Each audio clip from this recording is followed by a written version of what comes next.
Big Brother, mainstream media, government cover-ups. You want answers? Well, so does he. It's Alex Jones on the GCN Radio Network. All right, in a minute we're going to Don Adams, retired FBI agent. We did an interview a few weeks ago with him. It was only 30 minutes long. I wanted to do most of an hour with him, and I wanted specific questions from listeners about the information he has concerning the cover-up of who really killed JFK. But after you've had a chance to hear him recap the information and go into more detail, then I'll give the number out to take 4 or 5 phone calls for Don Adams specifically. Then Mark Moreno is going to be joining us from Climate Depot to detail the continued implosion of the global carbon tax, man-made global warming, anthropogenic global warming fraud. This is so important because the neo-feudalistic domination all over the country, banning garage sales, saying you got to get a license, harassing farmers, Amish, people that have had gardens in their backyard for 15 years being fined. It's all about ending barter economy, ending private sales, tracking everything you buy, sell, and trade and do. This is total feudalism, total and complete control. And that's what I was getting into in the last segment, dealing with the retina scanners, the thumb printers, just going in at tanning salons, gyms, restaurants, hotels, car rentals, and they're trying to force you to do it. And going back more than 12 years ago, I noticed that there's these ink pads at all the major banks. If you're cashing a check and you don't have a bank account with that bank, now they try to make you do it even if you have a bank account with that bank and you go in. If you're trying to cash the money and get it out. And I noticed that I would pull up those ink pads that were usually stickered to the counter, and it would always be a biometric consortium company, and the top of the ink pad, the cover of it, would show a red sticker that looked like the actual glowing scanner with an image of a thumbprint. And I knew before I pulled it up the first time more than a decade ago that it would say a biometric company had given it to the bank for free. That's long-term strategic planning, Pavlovian conditioning. And I pulled it up, biometric consortium. Went home, search engined it on Yahoo. Google wasn't even around then. And boom, it was a consortium to teach retailers about biometrics and how great they are. Then at Home Depot, H-E-B, grocery stores, malls, you'd have 10 checkout counters. First, half of them would be self-checkout with a biometric scan. Then it'd be 8 of the 10. And at some stores, all of the 10, and you're not even allowed to have someone serve you. And now they're going in Europe and trying to phase it in here to your own smart cart that scans everything as you do it. This is for total control. And they've got vending machines coming out where whole grocery stores are vending machines, and to get each prohibited item, spray paint, beer, razor blades, cold medicine, you got to swipe your license and thumbprint or retina scan, have a light shot in your eye. This is the total control grid, and I warned you about it in my first film made 13 years ago in 1997, America Destroyed by Design, and now it is here.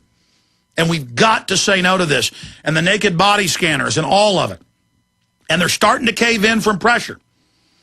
First they lied and said they weren't saving the naked body scans. Then they said there wasn't any radiation, it wasn't dangerous. Now they admit that. Now they say they're going to have the computer put a cartoon template on the viewer screen for the TSA to cover up your genitals but still tell them if there's a gun. That's another lie. If you read the documentation on it, with TSA saying they're going to roll out, there's still the naked image being saved and available.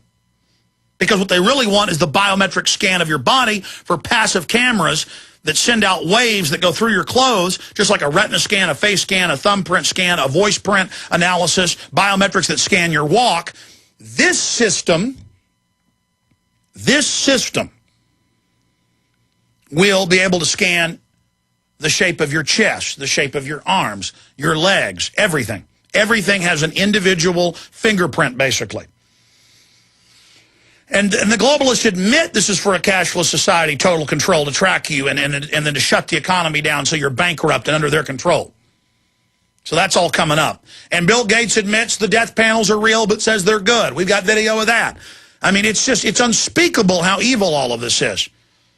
And I said I'd get to this yesterday. I didn't. China rethinks its controversial one-child policy. We'll tell you why.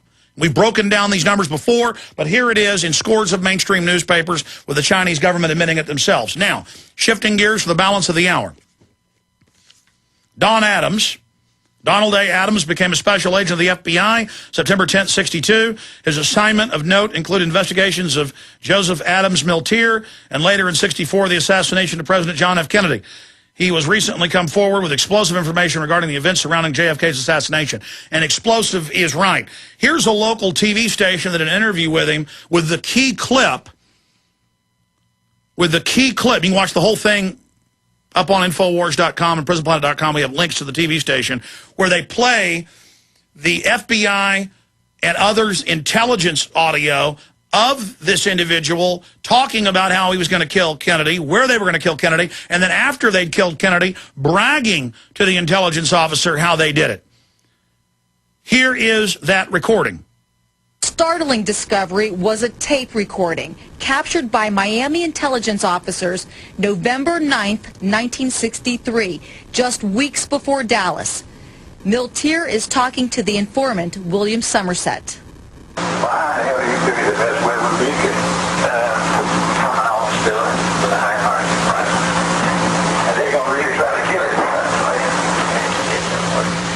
The FBI headquarters and Secret Service both had that tape within days.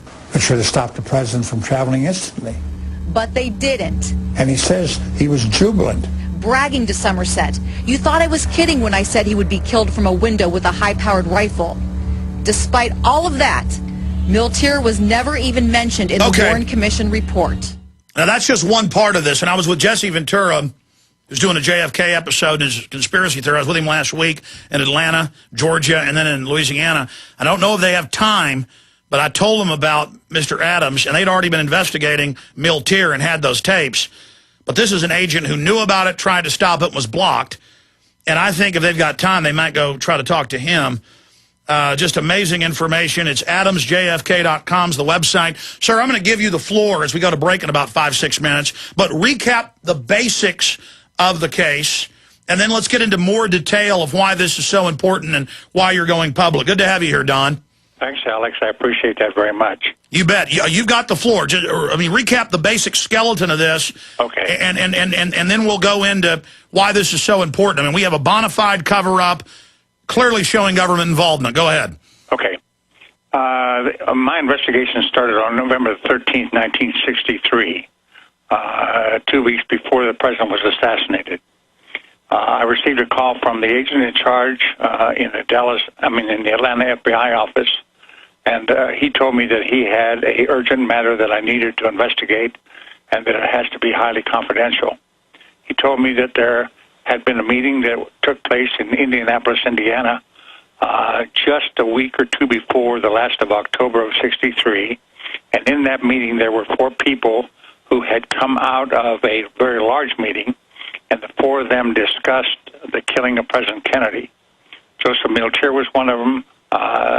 His real good school boyhood friend, William Somerset, was the second person, and there were 2 other people that were involved. In the discussion, Miltier tells Somerset that they have a plan in works already where the president, they have already studied this, and the president had been leaving Homestead Air Force Base in Florida. He flies down in Air Force One and then gets into the limousine, does not have the bubble top on it, it's open convertible, and he travels up Collins Avenue. Now, in 1963, there was no buildings or anything in that area. It was just nothing but palm trees. So he travels up Collins Avenue, goes north to Palm Beach, and then goes to the Kennedy compound, which they lived at for a number of years prior to. And he visits and then returns back to Washington at the end of the weekend. They said that what they planned to do was one of the 4 in that group was a former sniper in the Second World War. And he was willing to give his life to get up into the palm tree, and these were tall palm trees, to get up in a palm tree, secrete himself up there, and then as the motorcade passed by, he would shoot the president in the back of the car, knowing that he was going to be probably killed or wounded, and he was willing to do that because he believed that much in the cause. If that failed, then the second portion of it was they had an apartment or a office building in Washington, D.C., just behind Lafayette Park and across from the White House. And they had purchased a heavy-duty tripod and a heavy weapon, and they were going to shoot the president when he came out onto the portico, or walked the grounds of the White House. As a result of that, this was their plan, and this is what they were going to do. The agent in charge told me that he wanted me to do a full background investigation on Miltier as quickly as I possibly could. Miltier lived in Quitman, Georgia. He was very, very close to a girl by the name of C.C. Cofield, who lived in Valdosta, Georgia, who was a prostitute. And Miltier spent more time with her than he did in his Valdosta home. I mean, his Quitman home. He was more in Valdosta with her. So anyway, as a result of it, in talking to the boss, he told me to hold it very confidential. And I told him, I said, well, I'm going to need help on this. I said, I don't know that town too well, and I would like to talk with the chief of police, Bill Elliott, who I worked a couple of cases with, and I have trusted him. And he said, no, you're not going to talk to anybody. All right, stay there. Don Adams, retired FBI agent. The circle is now complete. With this information, it confirms everything that E. Howard Hunt has said. It confirms all the other bona fide 40-plus years of documented facts that we have. We'll be right back with Don Adams. Stay with us.